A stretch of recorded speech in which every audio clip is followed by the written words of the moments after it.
What's up, everybody? Welcome to the Pick Six Podcast, CBS Sports Daily NFL Podcast. I'm Will Brinson. I'm your host. I have forgotten what is it, September 10th? Is that right? Yeah. Right. Oh, nice. I finally got one. It is Friday. Well, I guess it's Thursday. It's Friday, September 10th. It is after midnight. Now, the Cowboys and the Buccaneers just wrapped up the 2021 NFL season opener. The Bucs, and stop me if you've heard this before, the Bucs and Tom Brady, or just Tom Brady, drives down the field for a game-winning field goal to secure the victory. 31-29 over the Dallas Cowboys. This is the TNF recap. We will have, of course, in the feed our, I don't want to call it, I called it our signature show when we recorded it, but I don't like calling it that because you guys aren't on it. Because I feel like the whole thing is that we're all, the Super Friends thing. But it is a good show. This is a better show. This is the signature show. What do you think? Brian Wilson, John Breech, what's up? Hey, yeah, football's back. That was exciting. Before we get into it, I'll just say I was surprised at how well the Cowboys played. I think, Brinson, you and I were on HQ a few days ago. You and Breech were on HQ earlier. Before you. Oh, yeah.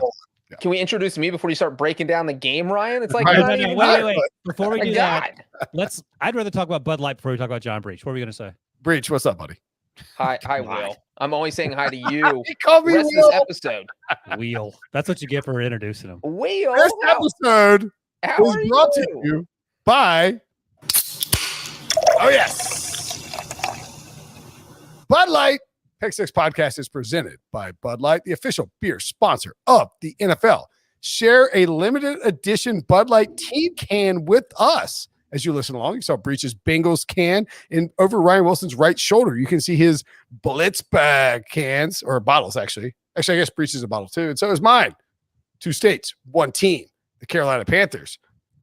Hashtag for the fans. These bottles are actually awesome. They're 16-ounce aluminum bottles, perfect for sipping responsibly through a football game. And if you want to sip one with us, go to budlight.com/delivery now to order.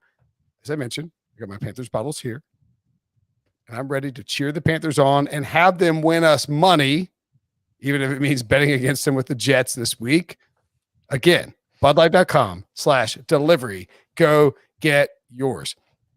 In the feed, noon on Friday, Devo says best bets will be released.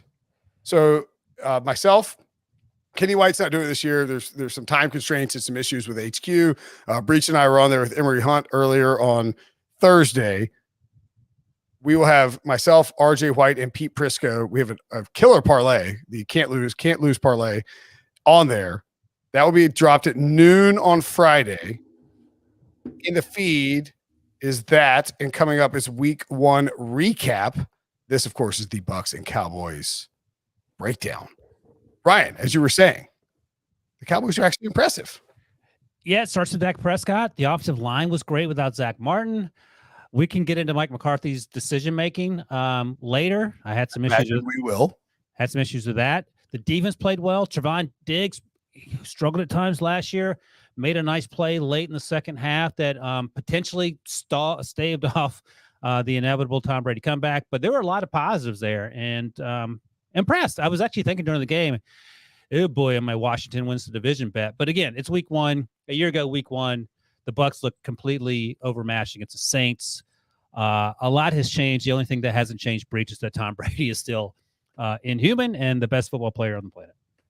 Yeah, whenever Tom Brady retires, if that's 10, 15, 20, 25 years from now, the NFL is going to be wide open. But until then, what he's going to do is just rip out your soul. I'm sure Cowboys fans, you've had your souls ripped out many times by Tom Brady because Cowboys never beaten Tom Brady. He's now 6-0 against them, and this one might have been the most dramatic one that we've seen. And this was, I mean, if this is indicative of what the rest of the NFL season is going to be like, yeah, you and I are going to have the hair. We're just going to pull it out because this was absolutely, it was pandemonium. I could not believe. I actually have already ordered a new set of hair plugs in the event that I do pull these out because the season is so intense. Yeah, we got Brinson admitting it. That's what we wanted to hear. So let me ask you this, Breech and Brinson. When Tom Brady got the ball back, well, how much time was on the final drive? 2:15, I think. No, it was under a minute 20. Oh, yeah, that's right. Yeah, that's right. Because they went through a 2-minute warning. Minute 24. By the way, it was a minute 24. When the Cowboys, it was like 2:15 when the Cowboys got the ball, maybe. But like it was very, very, very obvious that it was 1:24 when the Bucs got the ball. 1:24. That's right. Oh, actually, it was 4:52 when the Cowboys got the ball. I'm sorry. Yeah. Right. When the Cowboys got the ball, it was like, oh my God, Mike McCarthy is playing for a field goal. And I don't know. Do we want to start with the McCarthy play calling? Well, let me ask now. Let me ask you before we do that. We can go that next. 1:24 left on the clock. Tampa Bay gets the ball at the 25-yard line. No timeouts. 0 timeouts, yeah. And the Cowboys are you asking? Did I feel confident if the Bucs were what percentage? What was your confidence level, percentage-wise, of Tom Brady leading a game-winning drive? 100%. I would say like 60% that they would cover the second half over and that they would cover the game. 100% that they were going to win the game? Yes. Breech? About 100, probably like 98 point. Like any other quarterback in the NFL, I would have been at like 40%, just to tell you the difference between the other quarterbacks and Tom Brady. With Brady, it was like 98.9. And it wasn't because of Brady. It was because Mike Evans was dropping passes and Chris Godwin was dropping passes and the running backs were fumbling. I was afraid that someone else was going to lose this game for the Buccaneers and that Brady was going to murder that person after the game. So I was actually worried about everyone on the Buccaneers sideline. I was at 74%. Just to offer some that's an incorrect percentage. That's a slap in Brady's face. We had our boy Johnny from London. We did the Zoom call with him, and I mentioned it on the Pick Show, but he's the one who left the review with Ryan Wilson's miserable math. 74% that Tom Brady was going to lead a game-winning drive against one of the 5 worst defenses in the league after Mike McCarthy let his like little beehole turn into a firefly and played for field goal. Tom Brady was leading them to a win, man. 74%. I mean, Breech would take a 70% chance the Bengals win every week. Yeah, but the Bengals aren't Tom Brady. How many Super Bowls have you covered since you started working at CBS? The answer is 10. Yeah, I was gonna say I started 2011. So how many has Tom Brady been in? A lot. like 7 of them. Yeah, but he's lost a couple. Well, he's been in. Look, the point is that 74% is high. I mean, that's insanely high. To Breech's point, I think every other guy you're 35 to 40%. So I was like, okay. And also, as Breech noted, that Tom Brady wasn't the problem. It was people around him who were the problem. So you had to count on that. And you know, you're dumping on the Cowboys defense. Cowboys defense actually played pretty well. Cowboys defense was better than I thought, and the Cowboys offense was much better than way better. I agree with Brinson. Wilson say they played pretty well is true, like compared to last year, maybe. Yeah. But like Brady threw for 380 yards and 4 touchdowns, so they played better than last year. That's well. Here, let's compare it to the other team. The Buccaneers defense, which is a top 5 defense, got their doors blown off. By the way, I have a buddy of mine, an internet friend of mine, who bet on FanDuel $25 that it was like alternate lines. Both Tom Brady and Dak Prescott would have 400 plus yards passing. It was going to pay out $1,500, and it would have won if Chris Godwin gets in the end zone. Oh yeah. Oh, you hate to see it. Yeah, this is everything you wanted in an opening game. Absolutely. And I think, hey, let me ask you this. Well, let me say this. Let me ask you. We all picked the Buccaneers. Let me ask you this. No. We all picked the Buccaneers to win by double digits, right? Yep. Okay, so the Cowboys blew us all away, like in a surprisingly good way. Buccaneers could have covered easily if Chris Godwin gets in the end zone. Do you feel better? Well, no, I disagree with that. Do you feel better right now about the Cowboys and their quarterback, or about the Buccaneers and where they sit in the NFC? Buccaneers are fine. Yeah, I'm not worried about the Buccaneers. I feel very good about the Cowboys, but I don't love having a quarterback you just signed to a monster extension that developed shoulder fatigue ostensibly because he was changing his mechanics as a result of his massive ankle injury last season, throwing 58 times. I understand you got to do it. That's not sustainable. Correct. And then the flip side go ahead. is the Buccaneers. Why I'm not worried about the Buccaneers is here's an excellent stat from Bobby Belt on Twitter. They are the first team in NFL history to lose the turnover margin by at least 3, have 100 or more penalty yards, allow 450 more yards of offense, and still win the game. So, like, literally everything went wrong for the Buccaneers defense, and they still won. So I don't think they're going to play a game that bad on defense the rest of the year, and yet they still won. I'm not worried about them, but there's very little margin for improvement with the Buccaneers in terms of how I felt 12 hours ago and how I feel now. The Cowboys have improved immeasurably because I would agree with that. Yeah, that's what I'm saying. I'm not worried about Buccaneers. They were going to win this game. We're like, well, I guess the Bucs are good. You know, Right, exactly. they were going to be good no matter what happened. Whereas the Cowboys, there's a chance they play this game and we're like, man, the Cowboys are trash. Yeah, they lose 40-0. Like, oh, okay, that makes sense. I do. The Mike McCarthy thing is concerning. He made some egregious errors. So the first one that comes to mind is right before the half where he kicks a 60-yard field goal. What are you doing? Now he got away with it because the Buccaneers. Bruce Arians didn't call timeout and save time and right. And give Brady a legitimate shot at a field goal. Only Mike McCarthy could overshadow some other coach mismanaging the end of a half by his insane decision making. I just don't get it, and it makes me.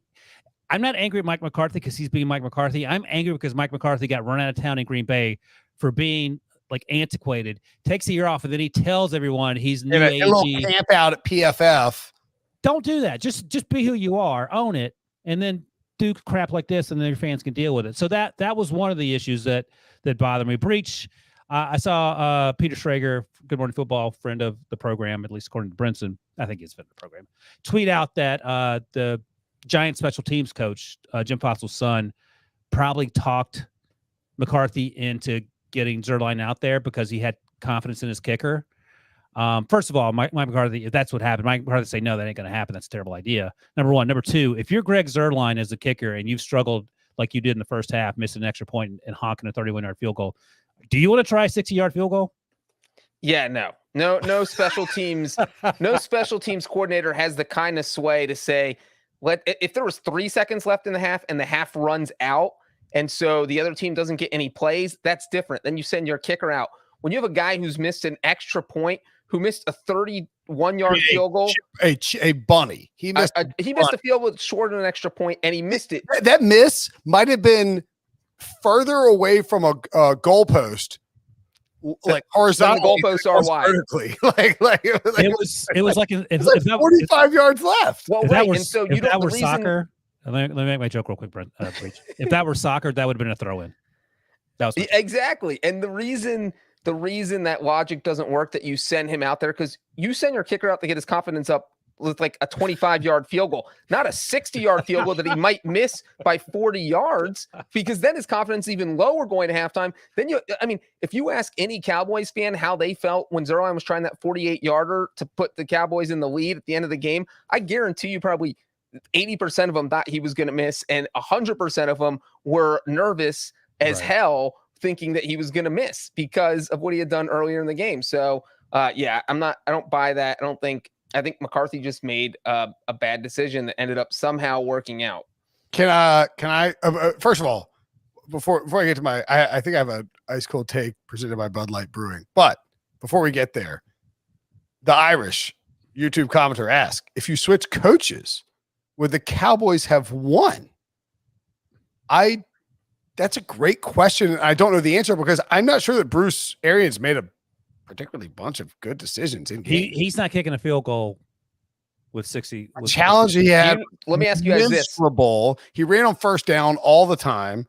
He let Rojo fumble. So he's like, we're going to Leonard Fournette. They're calling screen passes to Leonard Fournette when no one of the Cowboys can handle Antonio Brown and Chris Godwin. All you do is have to let them. Well, to be fair, Tom Brady threw the ball 50 times and they had 14 rushes. So it wasn't like they ran the ball 50 times. No, they didn't run the ball at all. I thought you just said they ran the ball too much. No, they just ran on first down a bunch. Oh, okay. They would get the ball back, run on first down. Get a first down, run on first down. I would bet of those 14 rushes that 10 of them were on first down. Well, if you play the game 1,000 times and Bruce Arians coaches the Cowboys, he's winning probably 900 of them. Well, let me ask you this. Take in the same vein, if Kellen Moore had been the head coach of the Cowboys tonight, do they win? Because I feel like everything bad was a dumb decision by Mike McCarthy when you have Kellen Moore calling a brilliant offensive game plan. Oh my God, that happened, Devo. So let's get to my ice cold take. Oh no! No, I think that Kellen Moore is gonna Jason Garrett Mike McCarthy, aka Kellen Moore is the Wonder Boy, the former Cowboys backup quarterback that Jerry Jones is infatuated with, and he has the successful windbreaker. Why is he wearing a windbreaker in Tampa? He sweated through that thing 17 times. What are you doing, Mike McCarthy? That's a bad life decision. He is going to fire Mike McCarthy mid-season and replace him with Kellen Moore. That's my ice cold take presented by Bud Light. Oh my God. I love it. I mean, look, what if he hires Kellen Moore, but he demotes Mike McCarthy to offensive coordinator? Do you keep the job if you're Mike McCarthy? Do that. That would be hilarious, but you can't do that. There would have to be contractual issues and like all kinds of different stuff. I do think that's because if you look at the way the Cowboys offense ran early in that game, Kellen Moore was doing a lot of really creative stuff, tight end screens, like rolling Dak out, getting him in motion, and the Cowboys are moving the ball really well. And I think he'll get praise from the media, and I think Mike McCarthy will get killed for his in-game decision-making. And Jerry Jones is not completely like the Johnsons in New York, but you saw that Brian Costello piece in the New York Post where he said that basically the downfall of the Jets is that they listen to the media, which is kind of ironic, I guess. But I feel like Jerry Jones could hear all this noise could start building. Kellen Moore could be calling great game plans, doing really well, getting in the buzz for head coaching positions next year. And Jerry Jones might panic, fire Mike McCarthy if they have a losing record, and install Kellen Moore as the head coach. I will say Jerry Jones defended Mike McCarthy tooth and nail last year when he kept getting asked about why is he going to retain him. Yeah, I don't know. Maybe I feel like Mike McCarthy and Jerry Jones seem to have a good relationship, but you have a good relationship with Jerry Jones until you don't, I suppose. So, look, I wouldn't have hired Mike McCarthy. I wish him all the luck in the world. I don't want people to lose their jobs, but he hasn't exactly blown the doors off his return to the NFL. No. And, he ate some Skyline chili in Cincinnati, claimed he went to PFF for a weekend, and is just making analytical mistakes left and right. And then let's see, on the opening drive of the second half, he kicks a field goal from the 3-yard line. Oh, right. That's the other one. That is not what analytical Andy would do. You have a analytical Andy. Fourth and goal from the 3-yard line, 10 minutes to go in the third quarter. They're trailing 21-16, and he kicks. And if you talk to the math nerds, and Ben Baldwin has the fourth down decision bot on Twitter if you want to follow that to give you an idea of whether you should do it or not. The recommendation is strong that you go for it. It increases your win probability by 4.2%. So naturally he kicked it, which brings you back to throw the nerd stuff out the window, and let's be football meatheads, football steak faces for a second. Drew Ahurst on YouTube says absolutely nothing wrong with Skyline chili, except for the fact that hey Drew, really Skyline together sometime. I'll buy it for you. Yeah, go meet Breech in Cincinnati. Make sure it's a well-lit area. Out the window. You are a coach who just captained a disastrous season in your second year with a quarterback who just got a massive contract and is dealing with multiple injuries. You're up against the defending Super Bowl champions. Tom Brady is their quarterback. Your defense is bottom 5 in the league last year. You drafted a bunch of rookies to make it better. Should you kick field goals or try to score touchdowns? This isn't hard. You do what you did in the Seattle Green Bay game and just kick a bunch of field goals to the 1-yard line. Exactly. That is, you're coaching scared. I'm the king of field goals. I love as many field goal attempts as possible. And the fact that I disagreed with 2 different field goal attempts, that might be a new record for a game because I'm always all about going to field goals. 6-yarder is a bad idea. And you are playing, like you just said, Brinson, the defending Super Bowl champions. You're only down 21-16. Worst case scenario is you don't get it, and the Buccaneers get the ball on the 2-yard line, their own 2-yard line. They have to make something happen. And your defense has been playing reasonably well, not great, but good enough that you think they can keep the Buccaneers from driving 98 yards.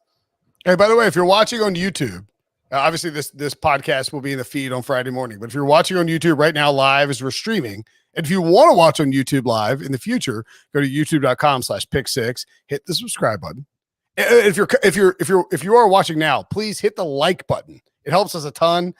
I'm not as smart as my son when it comes to, YouTube matters, internet matters. Wilson and I used to be pretty good at this, and Breech is still good at it. But hit the like button and comment. And if you have a question or a comment about the game, toss it in there. We'll answer it. We'll throw it up on the screen. The best part about this podcast is interacting with you nut jobs, because we're nut jobs too. So yeah, I mean, I think Mike McCarthy is just the same guy, Green Bay, but he doesn't have Dak Prescott is an elite quarterback. The difference is he has a beard and he wears a windbreaker. That's the difference. My buddy Nathan was beating on this windbreaker. He sweated. You never see it when they do the anthem cuts before the game, and those guys were pouring sweat. Amari Cooper looked like he'd been doing like a triathlon, pouring sweat before the game. Tampa humidity in September is off the charts, and Mike McCarthy is out there in a windbreaker. We have to ask ourselves: is this guy good at decision making? If he's X pounds and wearing a giant windbreaker on the sidelines at Tampa in September? My answer would be no. Yeah, I mean, you're not going to get any disagreement from us. But let's not focus too much on Mike McCarthy. Let's talk about the good. We can talk about the Dallas good first. Dak Prescott, he looks as sharp as ever, maybe the best he's ever played, and that team is going to the playoffs if Dak Prescott plays like that every week. But you mentioned it, Brinson. He can't throw the ball 58 times a week. So they have to get a running game on track. We talked about this on HQ on Wednesday. The Dak Prescott 59 under, whatever it was, that was a stone cold lock. There was no way he was rushing for north of 55 yards just because they didn't fall behind early, but it was a shooting match, and Ezekiel Elliott never really got going. But I think Dak Prescott, Amari Cooper, CeeDee Lamb had a couple drops, one that led to an interception, but made some big plays down the stretch. Dalton Schultz got involved in terms of the passing game. And the offensive line balled out without Zach Martin. Vita Vea gave the interior lineman some trouble, but dude, he is a problem. He's a grown man, but for the most part, I think they exceeded everyone's expectations. And I mean, after week one, we always say you can't overreact after week one. I feel good about how the Cowboys look. And I've been bearish on the Cowboys all offseason because I've been on the football team train. But that, short of winning that football game, which they almost did, I don't know what else they could have done outside of the Mike McCarthy play calling decisions. Yeah. And if you're a Cowboys fan and you were coming to this game thinking, okay, we need to not lose by double digits, I think you feel really it's tough to weigh whether you're excited about what's going to happen this season because the offense looks legitimate. I mean, Amari Cooper is probably going to end up being the steal of fantasy drafts. Dak targeted him 16 times, 13 catches, 139 yards, 2 touchdowns. CeeDee Lamb, 15 targets, 7 catches. Like CeeDee Lamb's going to be the steal because Amari Cooper is somebody CeeDee was going before Amari. High. No, Amari Cooper was going up high. No, CeeDee was going before Amari. What? What fantasy leagues are you playing in? Do you play fantasy football, Breech? Yeah, I win all the time. Oh, that's the first dunk of the regular season. What, dunk? He did. What does he want? Fine, I'll dunk. Whatever. Oh! Up high! Down! Oh, sorry. I hit the wrong button. Oh, he missed! He missed! Oh, and he may have pulled a hamstring. He had like 5 chances to play that earlier. We were talking about Greg Zuerlein. Complete elation. Was that week 1 or week 2, Breech? That was week 1. Chargers. So that is almost 52 weeks old. That is a great clip. That is an all-timer. David Wilson asked, can Dallas's defense be successful by balancing giving up a bunch of yards with forcing turnovers? The theoretical answer to that is yes. The problem is that turnovers are random in terms of which way they go. Number one, Chris Godwin's fumble at the 1, it was peanut punchy, I guess. Yeah, he sort of. There was one fumble that was definitely punchy. The Godwin fumble. The Rojo was definitely punchy. DeMarcus Lawrence did the peanut punch on Ronald Jones. The Godwin one was just a solid hit. A fumble shouldn't have happened. Really bad by Godwin. And like Ryan said, it's a lot of luck because then Tom Brady's first interception bounced off Leonard Fournette's hands. Right. Literally, a normal person catches that. Wilson could have caught that. he would have been tackled instantly, but he still catches it. And 7 to 10 people would have caught that with like accidentally. Yes. And then the second interception was obviously the Hail Mary. So all the turnovers were, like if you're the Cowboys, you cannot count. I would say the DeMarcus Lawrence forced fumble was the only one that they actually. Only 3 or do they have 4? There's 3, right? There's 4, 2 interceptions and 2 fumbles. Oh, right. So the Godwin fumble, the peanut punch, the 2 Hail Mary. interceptions that should. Yeah, I wouldn't. I don't think so. No, I mean those were bad. Those are bad luck Bucs turnovers for them. But I think that the Dallas defense showed signs of being okay. Dan Quinn appears to know what he's doing with that Dallas. I think they're going to get better. So the only reason I can't buy their stock right now is because the Buccaneers only ran the ball 14 times. And what was the Cowboys' weakness last year? They could not stop the run. And so if we have a team that comes out there and runs it 30 times on them, they might end up rushing for 150 yards because that's what the Cowboys gave up last year, like 160 yards per game. But so who's running all over them in the NFC East, though? That's the question. Well, I mean, they don't play any NFC East game. I mean, till like the end of the season, you got to play. I think Washington can. They play the Chargers. Awesome, man. Next week, Chargers might run over. I think if you're a Cowboys fan, you take a lot of satisfaction out of this win because if you can play like this against this defense, you have to feel good about facing Washington's defense twice. Shout out Redo Heat Sully. Pick Six, best in the business. Hit that like button, bro. Timothy Vincent says, hey, we get another soundbite as good as that missed call. Well, just wait till this might be one. I'm probably the wrong button. We'll try. Pull up your pants, take off the bra, and be a man. I was going to say, we have 17 weeks of Bengals football. There'll be something to come out of one of those games. No offense. I don't know where we go from here. Well, we talked about the sack real quick, the Zach Martin being out. And even though it was only 1 sack, it was actually a huge one because it came on the series where the 60-yard field goal happened, where the Cowboys were in easy field goal range just before the half. And then Dak took that 12-yard sack. And I mean, that's a game changer right before the half because if you, I guess who knows if Zerline makes that based on how earlier in the half went. But if you make that, you have a little bit of momentum going into the half. You're not just completely disappointed in your kicker. So just change things a little bit. But that was a huge sack because it forced the Cowboys out of field goal range. Yeah, it feels like the Bucs could have won this by 15 or 20 if things didn't. I mean, come on, the 3 lucky turnovers, and then you look at what Dallas did offensively from a run game perspective. And look, Tampa Bay is hard to run on. But what I thought was interesting when we talk about Kellen Moore, and Timothy Vincent had a good comment in the YouTube chat about Zeke Elliott as RB2. I was really surprised. Should Zeke be RB2? He did not play well last season, and with a much improved O-line, still did not play well tonight is the comment. I was really surprised that the Cowboys didn't come out and execute Jerry Jones's from on high order and feed Zeke early, feed Zeke often, keep Tony Pollard off the field. I have to look at the snaps. I don't actually have it in front of me, but I would guess Zeke had 11 carries. Tony had 3. Yeah, but Pollard had 4 targets for 4 catches. Zeke had 2 for. I mean, Zeke averaged 3 yards a rush and 3 yards a catch.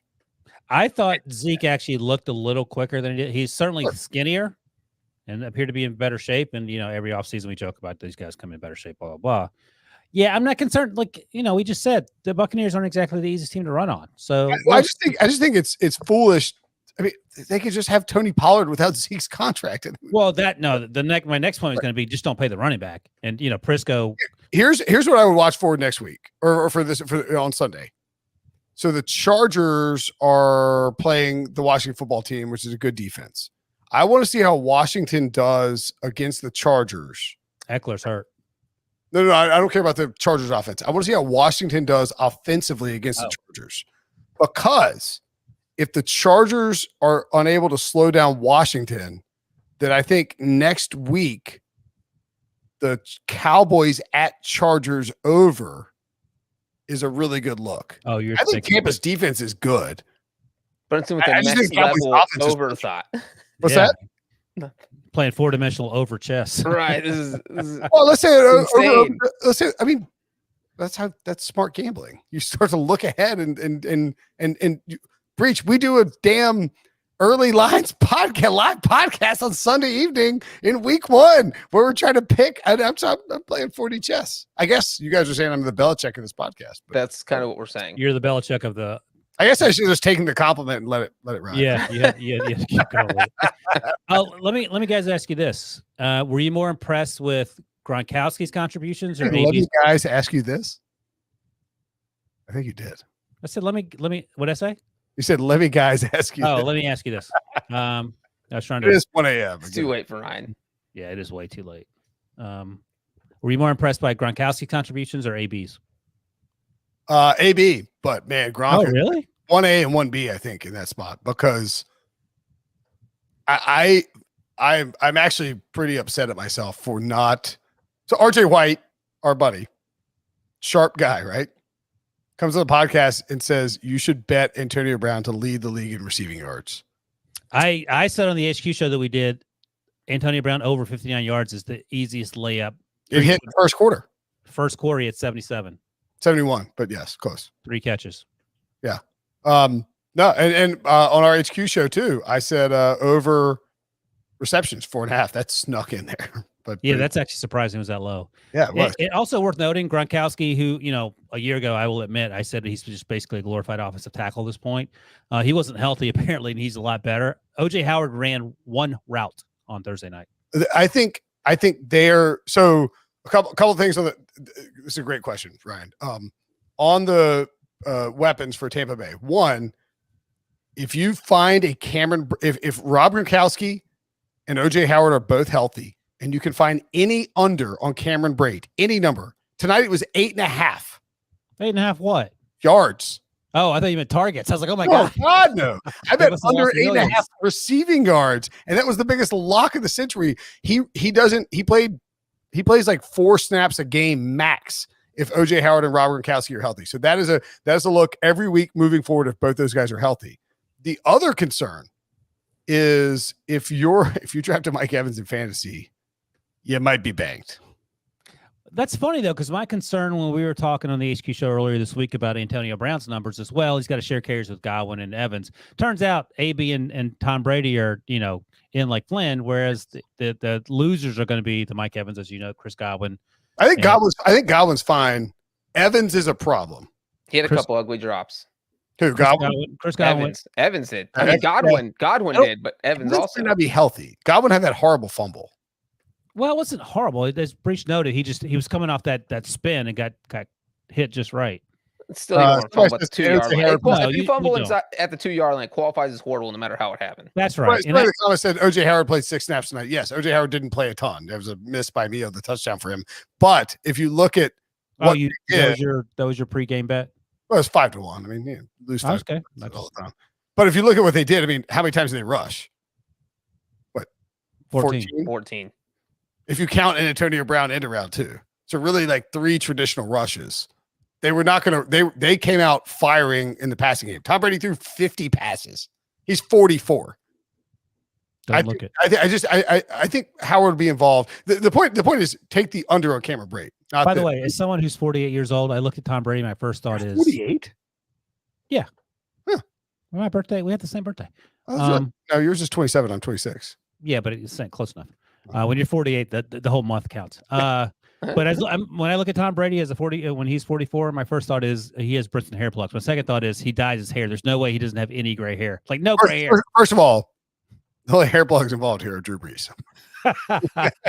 I will say that his hair plugs are better than Jason Witten's. But again, just embrace not having hair because all people are going to talk about is that's definitely fake hair, right? Well, when people do the before and after, it's clearly unless it's like all of a sudden. I mean, I know we joke about my hair plugs, which are obviously not real. Like, I mean, my entire they're really good. No, I mean, like Brees is like all of a sudden he just has this like very dark hair on the top of it. I mean, if you didn't know who Drew Brees was, you saw the guy walking down the street, go, oh, that guy has a nice head of hair. But Drew Brees, I saw you 4 months ago, and unless something crazy happened, and Timo, how fast can you Google George Costanza toupee? This is what Drew Brees reminded me of. All of a sudden, he just shows up. And it looked good. Like it wasn't terrible or anything like that. No, it was good. It looked fine, but I barely recognized him. And so that's how you know it's not real. I was like, is that Drew Brees? I literally was confused for a second. Yeah, because you can't, I guess you could grow that hair from Because not wearing your helmet for 6 months. Yes, There it is. That's why Diva is the best in the biz. Look at that's Costanza. Stanza. I mean, he's just Can't bald. stand you. So look And at then- you see Jason Alexander's hair down there, right there. And this is why you watch on YouTube, man. I mean, you think that guy had that hair? Get out of here! Come on. Anywho, Yeah, fine for I don't care. That's good for Drew Brees, but I'm fine. I'm fine also we're embracing the talking baldness. Tom Brady. I was just saying when I look at Tom Brady, someone in my late 40s, I'm like, oh my God, that guy doesn't have one single gray hair. How is that possible? But I guess if you eat avocado ice cream and don't eat carbs. By the way, Tom Brady's had more work than. By the way, I will say this. Tom Brady's jawline. He's had jaw implants. I guarantee. I don't know. I'm not. I can't neither confirm or deny that. I don't know if you guys saw the Subway commercial with Tom Brady. That was actually pretty good, where he's sniffing the bread. What about the cryptocurrency commercial? I didn't see that one. How did you not see it? Giselle was in it. You didn't see Giselle? He's shilling cryptocurrency. What's wrong with you, Ryan? Imagine going back to 2002 and you find somebody, you're like, hey, listen, the guy Brady who just won the Super Bowl in 19 years. He's going to be the reigning Super Bowl champion. He's going to be playing for the Tampa Bay Buccaneers. And he's going to be doing a cryptocurrency commercial on Thursday Night Football on NBC to kick off the season. What's the least believable thing in there? Because there's a lot. I would have said, I just understood 3 words that you said. I don't know what you're saying. Can you imagine telling somebody in 2001, like, I'm telling you, cryptocurrency going to be huge. I am now more. You got to do a read, but I am now convinced more than ever that this is all. This whole thing we're living in is one big simulation. It just does. It's just too much craziness. Are you saying that because the Matrix 4 preview came out today? I was saying it before the Matrix 4 Ryan. preview, and then it came out. All right, go ahead. The NFL season is here to celebrate. Bud Light just unveiled their limited edition team can design for the fans. There's a custom design for each fan base, and we can prove that because we have 3 of 32. Panthers. This is going to be like a Captain Planet situation if Breech has one. Yenza for life. He does. We had some of ours tonight. We'll crack a few more on Sunday. They're hitting stores now, and you are the only beer you're going to want to have in your fridge this season. Head over to budlight.com/delivery. And when you get there, you actually will be kind of floored by the number of options you have to have beer sent to your house, which again, go back to 2002 and tell someone they can have beer delivered to their house. A bunch of I mean, my gosh. On your phone. You hit some buttons on your phone, it'll show up. Can you imagine telling somebody that in 2002? On my landline? Which button do I hit? They didn't have that in Back to the Future. You couldn't even tell them, like, are we telling about the YouTube show? Because that would blow their mind too.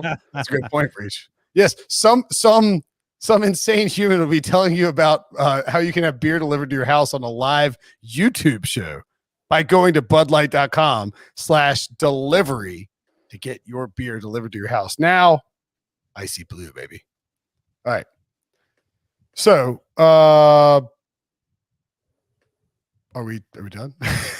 Real quick on the Cowboys, because Brinson, we were both kind of agreed that the Buccaneers maybe could have won a blowout if Godwin doesn't fumble at the 2-yard line, and was the score as close as it looks. And kind of going back in the game, I kind of start to feel like it was, and this was just kind of because the Cowboys' first drive, they probably should have scored a touchdown.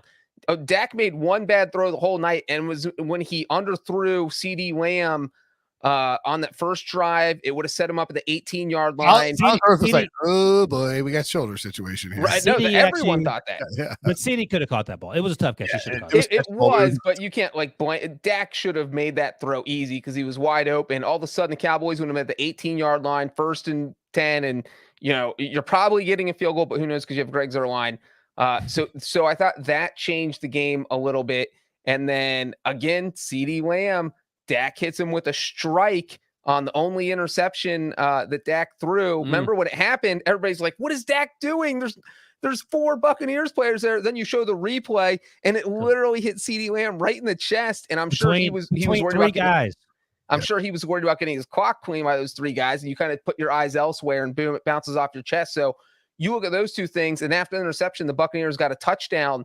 And so that was kind of takes away, if the Buccaneers score on the Godwin series at the end, you can say, what if the interception doesn't happen? Or what if Dak Prescott, makes that throw on the first drive. So I think there were enough mistakes on both sides. This final score is pretty indicative of how the game was played. Wilson, you know what's happening right here, right? Oh no, Breech bot's back. Oh, the Breech bot is back. This is a great question. Diva's reading my brain. I was about to put this out. There's a couple questions we want to get to on the YouTube chat. Again, youtube.com/pick6. I think we're doing this every Thursday and Monday for the rest of time. Every Thursday and Monday night until Wilson turns 50. We're gonna be My doing God. And Sunday. You realize you'd be 50 years old. right. Well, what's funny? So my first Super Bowl, before we get to the question, was Indianapolis, and I was so that was 11 years ago. Prisco was like, what was he? He was 49. 75, 80. I don't know. So he was 49 at that Super Bowl, a year older than I am now. Oh my God. That's how crazy that is. Pretty crazy. Yeah. All right, so we'll get a couple questions. If you want to ask questions to us live after these primetime games, we are doing these on YouTube. Come hang out. It's a good time. Tom asks, who will win the NFC East? Obviously, after Dallas has a loss, I would guess that Caesars has not updated these odds. And if I'll put my personal spin on them, I will say Dallas is plus 175. Washington is plus 190. The Giants are plus 375, and the Eagles are plus 425. After and maybe it's closer to this because everyone expected Dallas to lose. And in fact, maybe Dallas is plus 120 because they look good. I don't know. I mean, but make your pick. Winner of the NFC East. Well, we just did our preseason predictions for every single thing that's going to happen. I picked Washington to win the division, so I'm going to stick with that. But as I mentioned at the top of the podcast, I was thinking during the game that Dallas is a lot better than I thought they were going to be. Our big concerns was, okay, what is Dak going to look like? Because we haven't seen him in forever, 11 months, and Mike McCarthy, obviously, and then of course the defense.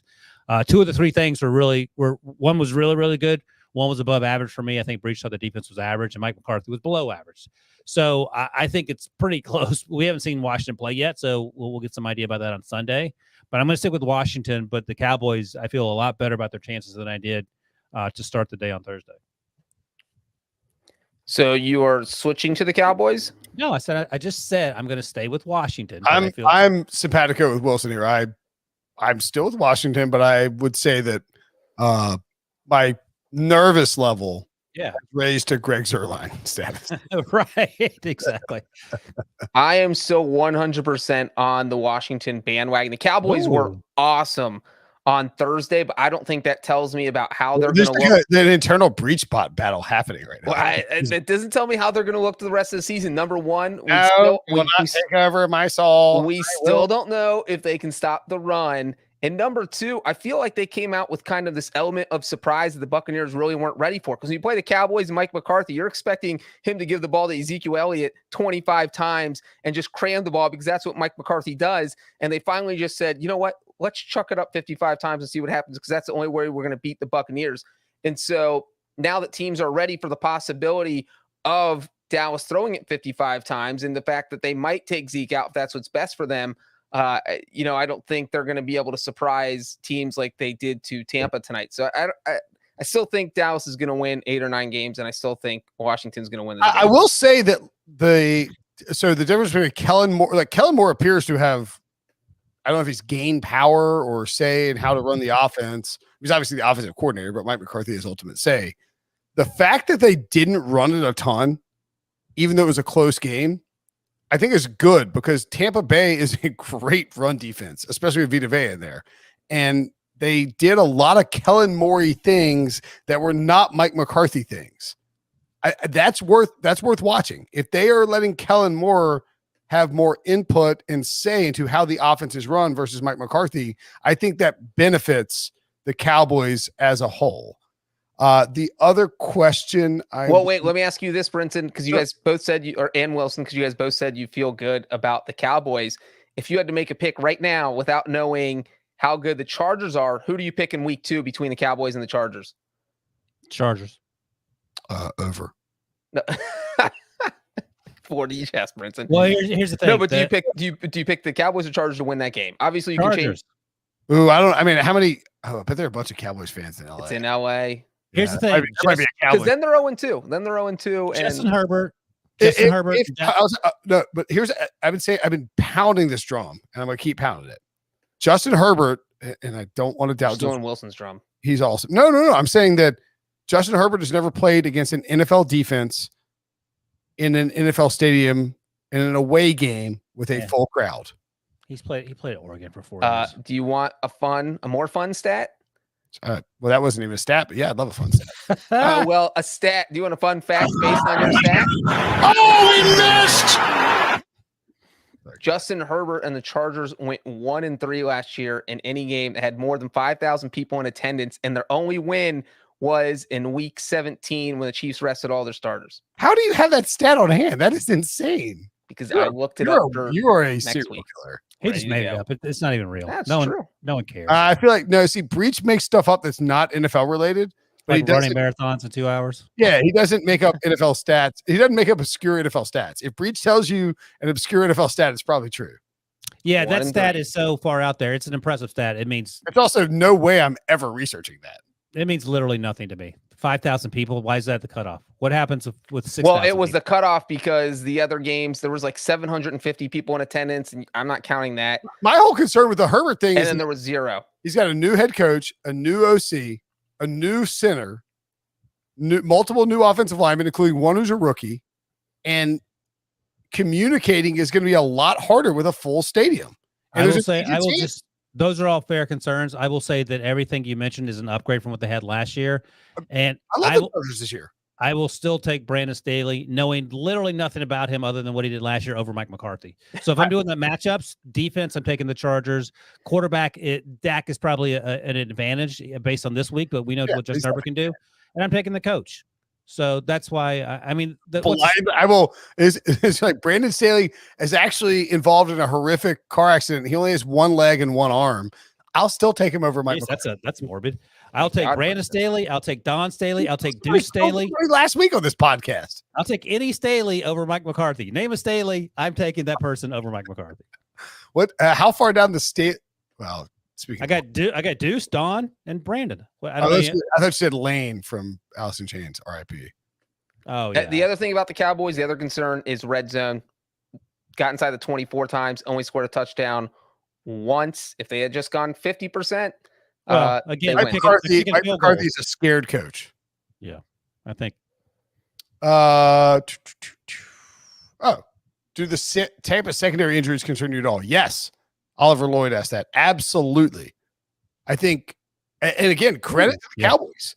They didn't. Jason Garrett would have run the ball 40 times and tried to win with the run game, and it wouldn't have worked, especially with Zach Martin out.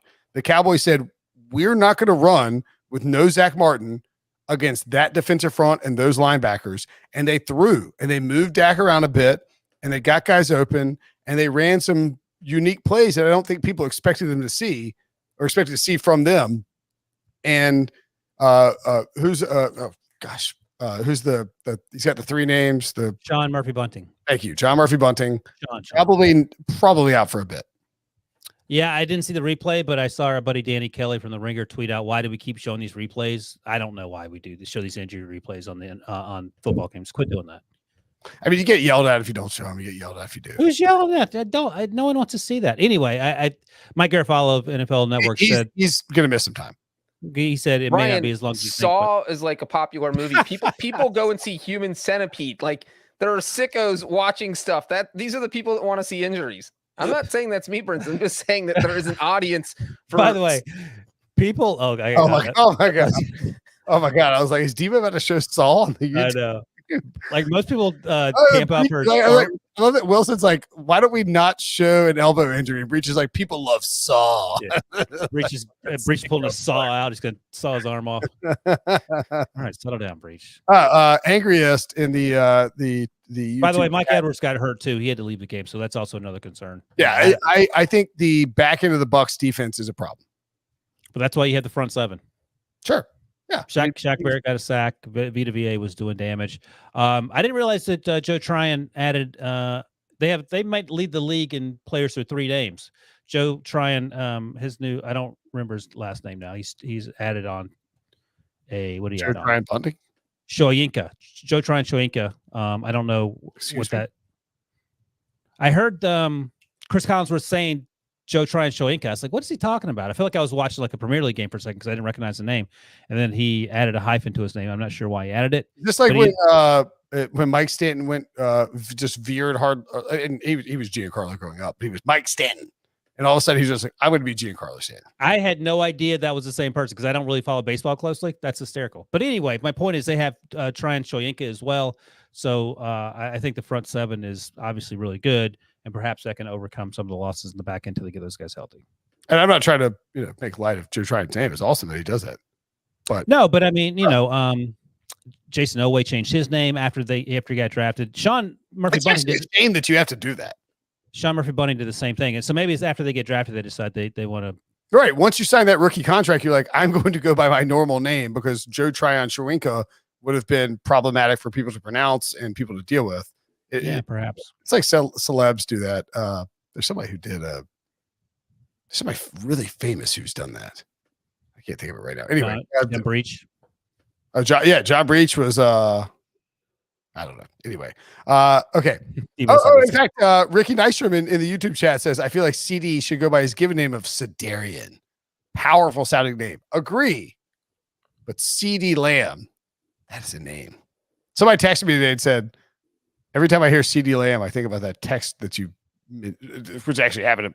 We were watching the Oklahoma game. My wife was like, why is there football on? What is happening? It's not just an NFL on right now. I was like, it's a prospect. Name one. CD Lamb. She was like, you're clearly lying and making stuff up. Right. That's from whatchamacallit. One of Brinson's greatest tweets of all time. No, I mean, it's just a standard interaction in my house. Welcome to Crazy Town. Okay. Let's you're the mayor. Let's go and clip that and save in the blackmail file, Debo. So somebody asked Amari Cooper or Des Bryant, which would you take? Amari Cooper, because he's in the league. I mean, I guess career in their prime. In their prime, I'm taking Amari Cooper because Des Bryant was never going to beat you down the field. Amari Cooper's a better route runner. Des Bryant was really good. Don't get me wrong. I like Des Bryant. Remember when I called Des Bryant a glorified tight end and the CBS social media account tweeted out? Oh yeah, you got mad about that. Even Des is like, "Who? What?" Like, you got mad. Your words blew up in your face. All right, let's go. Debo's got stuff to do that doesn't involve listening to you talk about Des Bryant dunking on you. Cool. All right. Thanks to all y'all for hanging out in the YouTube chat. Thanks to Wilson and Breech for hanging it down. What am I talking about? Sound like me. You're cut off, man. Let's wrap. Hello, fellow Devo guys. Hey, guys.